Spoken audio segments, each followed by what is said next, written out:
welcome back to Homestead in Northern Michigan. As you can see, I love collecting things, including old vintage hand planes, like these, or scrapers. You know, and I even use them, like this number 62 Stanley here, I use for flattening out my cutting boards. Today, what we're going to be doing is I found this bluegrass hand plane, and instantly popped in my head that my buddy Chris Eagle is a woodworker, and he plays bluegrass on his guitar. So what we're going to do with this old girl here is we're going to tune her up, we're going to sharpen her up, I'm going to refinish the handle, and I'm going to lap the sides and the bottom, give them a nice polish to them. Then we're going to send this on down to Chris Eagle over at Eagle Ridge so he can put her to work and start his collection. I have the perfect project for that.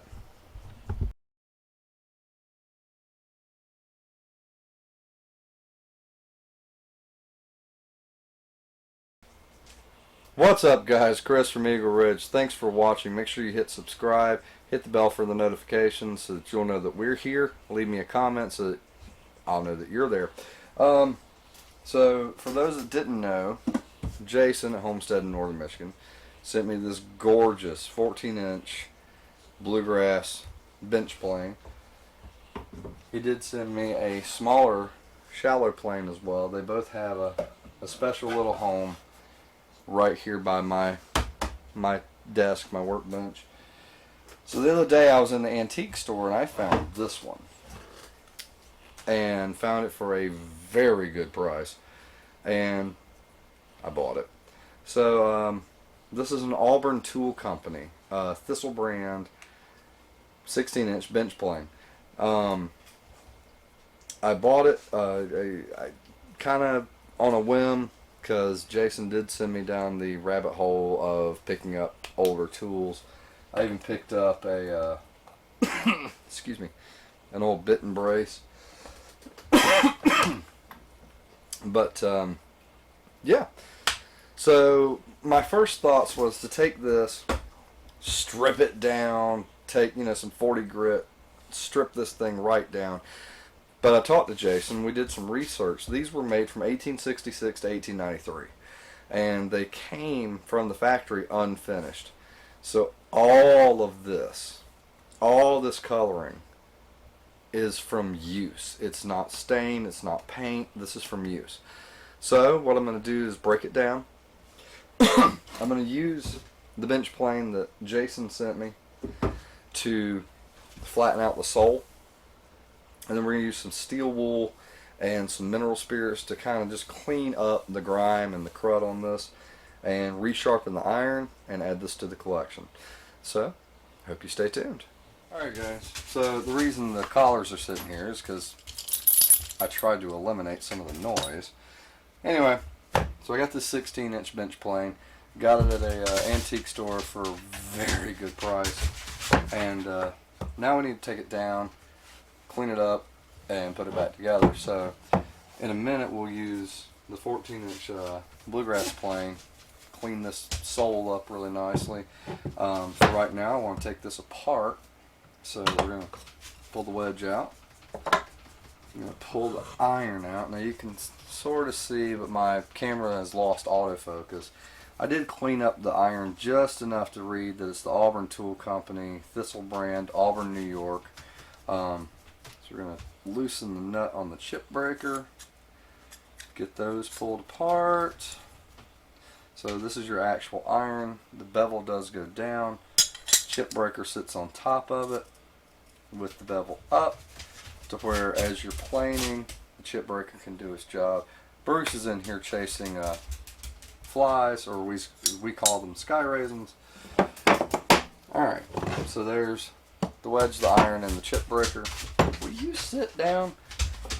Right, I'm going to go ahead and take the handle off too, because I'm going to need that off in just a little bit when we go to replane the sole of this plane.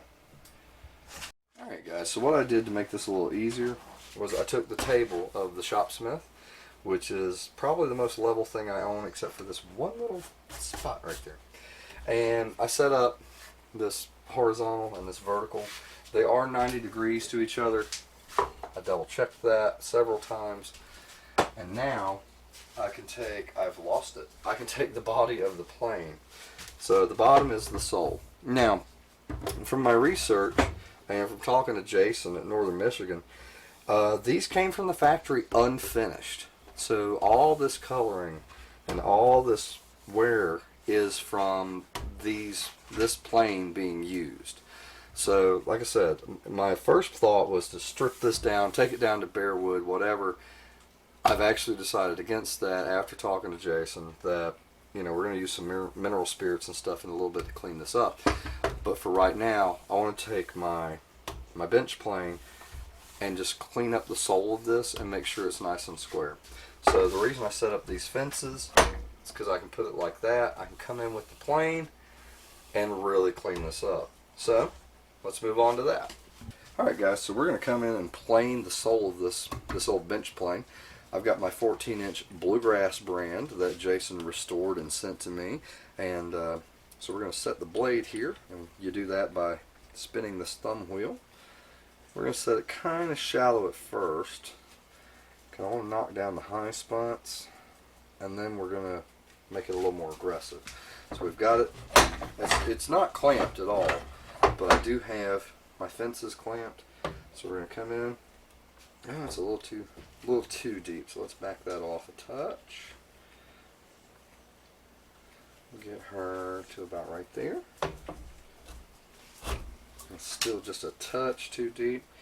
There's no exact art on this. You have to kind of play with it until you're comfortable.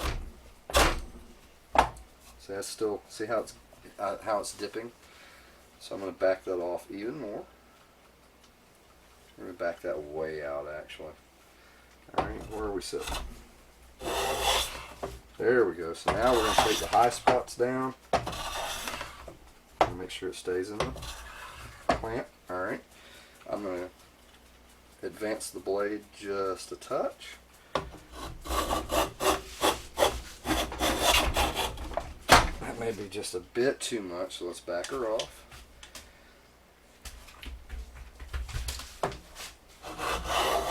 That's where we're going.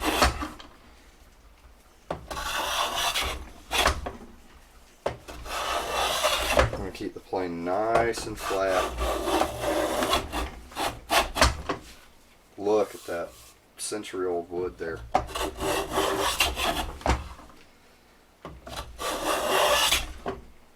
we're going to keep working it. See how it floats and then it lets go. And then it floats again, so we're taking all the high spots out of it. The beautiful thing with the hand plane, I can run my hand right now and not worry a bit about splinters. Okay.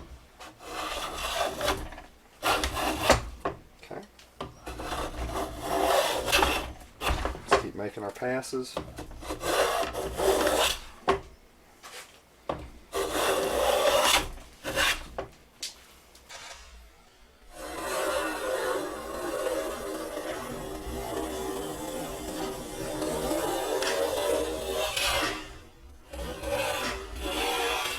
Alright, I made a few passes there. I'm going to advance the blade just a touch more.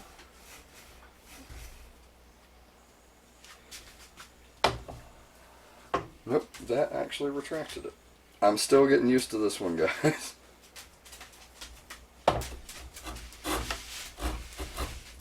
Okay, that's a little too deep. Let's back her off.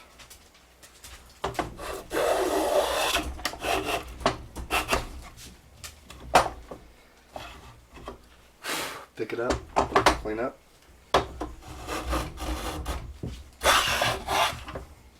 There's still a little bit of a high spot there. That's fine.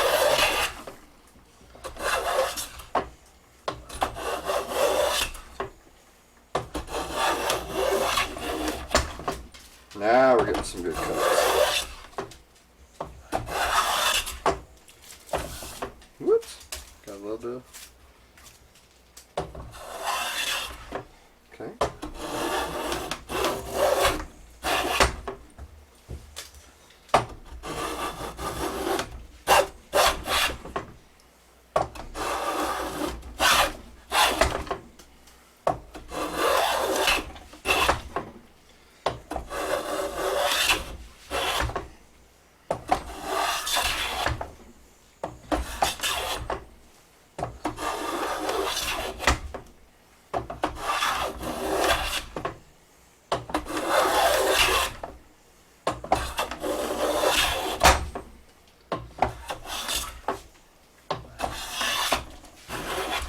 When she starts gliding like that,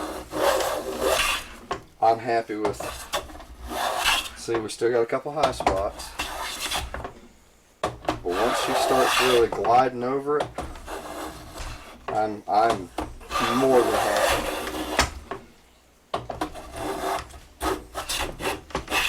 Couple little high spots there.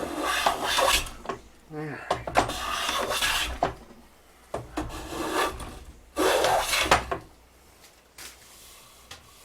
Oh yeah, that's really coming out nice. Alright, I'm going to hit this a couple more times, and we're going to go over and start working on the iron. Alright guys, I don't remember what I said on that last segment, if I was going to do the irons or if I was going to do the block itself. Because I had to go ahead and go through a few more times on the sole of this, but man, look at that. That is just gorgeous. Bruce, will you stop? Go on, pup. So I can run my hands on this very easily, and I know I'm not going to get a splinter because the iron on this bluegrass plane is incredible, and I know I'm not going to get a splinter. I will rub that just fine. However, the lip of this mouth and the edges are super sharp. Like the plane did an amazing job of squaring the bottom of this up. I know my bench is not square and level. That's why we have a little bit of movement. I mean, by and large, there's not any. But anyway, so like I said, I don't remember what I said, if I was going to go to the irons next or what. I'm going to go ahead and do the box. So let's glove up here. And you'll notice sometimes I do blue gloves, sometimes I do black gloves. These are the no pokes, the no tears. So like, they don't tear very easily. So typically these are reserved for like law enforcement EMTs because you won't get needle pokes and things like that. But anyway, alright, so I've got some odorless mineral spirits here. Let's pop that open. And I've got some quadruple aught, so 4-0 aught steel wool here. I'm just going to soak this a little bit. Let's give that a little taste. Give that a little taste. We're just going to pour quite a bit in there. Like I said, I'm not sanding, I'm just kind of scrubbing some of the old grime out of it. So this might take a minute, but it's a very, very necessary and worthy step. So we're just going to keep going over it, keep working her out. Now I'm going to switch from my soaked side to my dry side. Just kind of keep buffing it. Like I said, this is 100 plus years, 150 possible years of different craftsmen using it, and their hand oils or different waxes and things like that being on it. So I'm just going to go through and really do the whole plane like this. You can already see some of the high spots and stuff. Can I get that in frame? You can already see some of that grain characteristic coming out. And I swear, looking at this, it has the hallmarks of chestnut.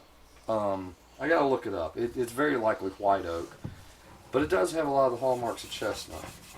So anyway, I'm gonna go through, scrub this down with my mineral spirits and my steel wool, and we'll see what it looks like in just a moment.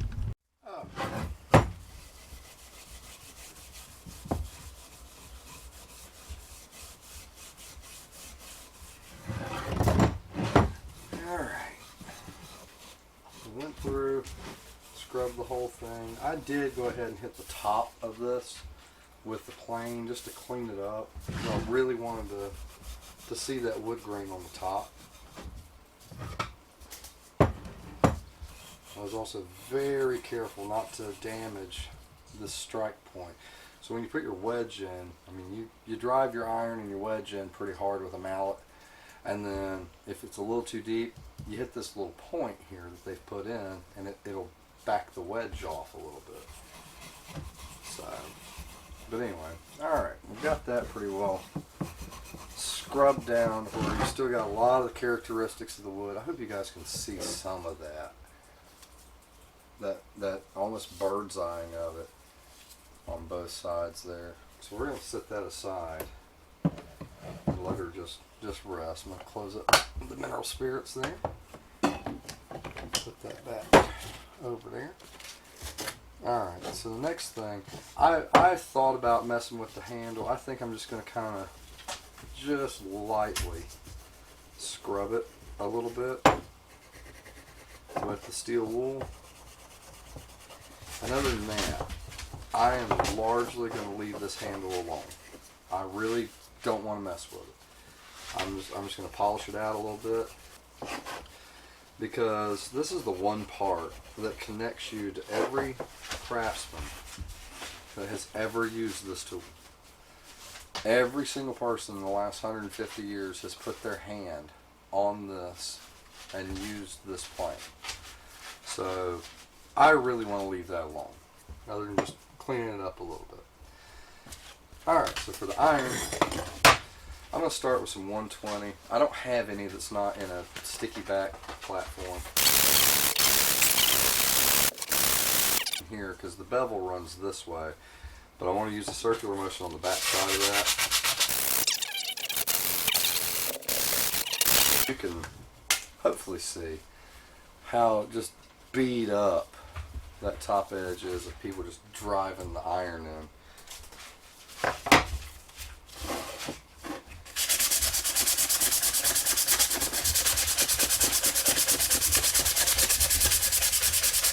Clean this up real well. I'm going to go back behind the 120, hit it with some 180. I don't need this super silky smooth. So I'm going to hit that real quick and we'll be right back. Alright guys, so I went through with the 120, the 180, and I came back with some of the quad-aught steel wool. I don't know if that will focus enough for you to actually see. Nah, it's not going to. The Auburn Tool Company, Thistle brand, Auburn, New York. But I know I could take this a lot cleaner, but I don't want to. I want to leave some of that patina. I want to leave some of those old tooling marks. You know, it's got some weird grinding on it and things like that. I want to leave that. I love that. I haven't done the bevel. I just touched on it. I'm going to save the sharpening for just a different video. But I'm going to leave that just as it is. We're going to set that to the side as well. I'm going to do the exact same thing to the chip breaker, and then we're going to clean up. I'll show you cleaning up the wedge, and then we're going to hit the whole thing with beeswax and really lube it up well. So yeah, bear with me.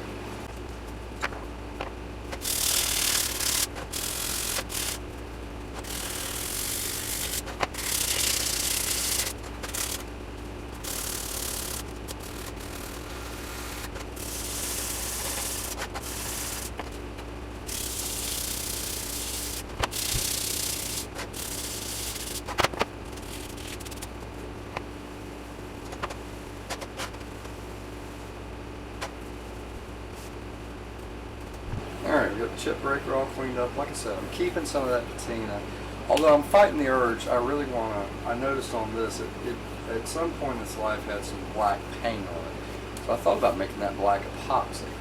I don't know, we'll see about that. I'm going to set that to the side. I haven't really messed with the screw. I'm going to leave the screw alone. As far as the wedge itself, I am going to take some of the same quad-aught steel wool. We're going to grab a little bit of our mineral spirits. Actually, before I do that, I'm going to take some of this 320 grit.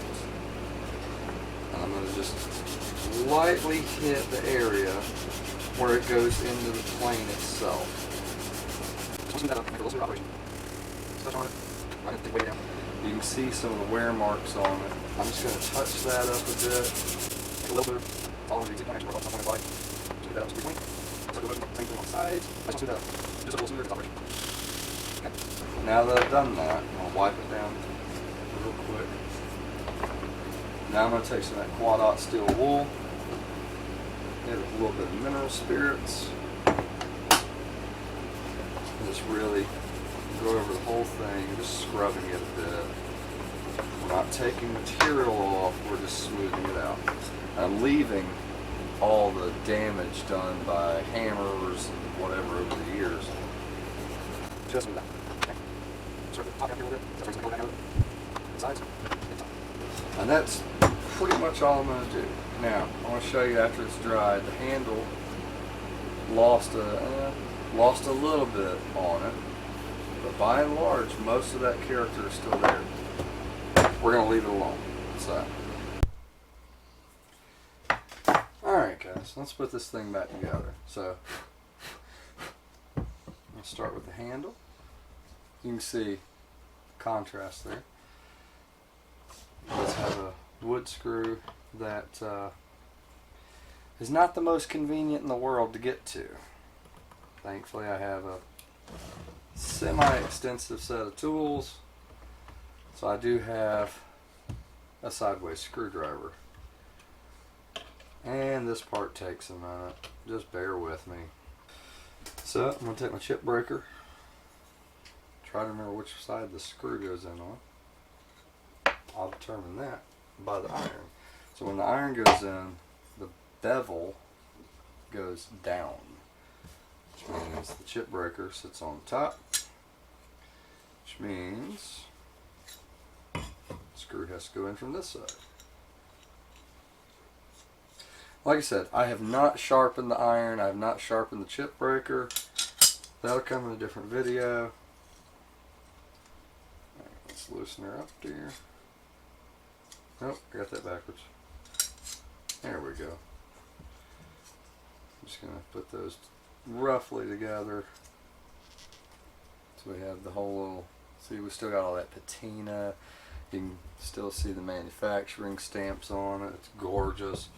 And the plane itself has a groove chiseled out just for that screw. We'll let that sit in there. Apparently I don't have them square.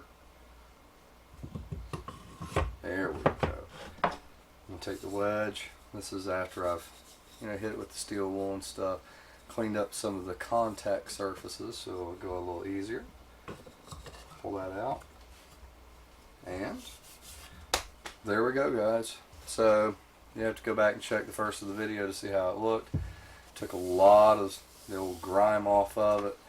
Really flattened the sole on this thing. I mean, it is smooth no matter which direction you run, except this throat is so sharp. That edge is beautiful. Really cleaned her up there. Whoops, my chip breaker fell through. So let's tap that in. But yeah, so I appreciate you guys watching. I hope you leave us a like and a comment so we know you're here. Hit the bell for the notifications so that you know that we're here. And if you like this, great. If you didn't, you can leave me a dislike, but you got to tell me why. Don't forget to go check out Jason, the homestead in northern Michigan, who sent me this gorgeous bluegrass 14-inch bench plane. But alright guys, thank you so much for watching. This has been working on an old Auburn hand plane. It's always going to be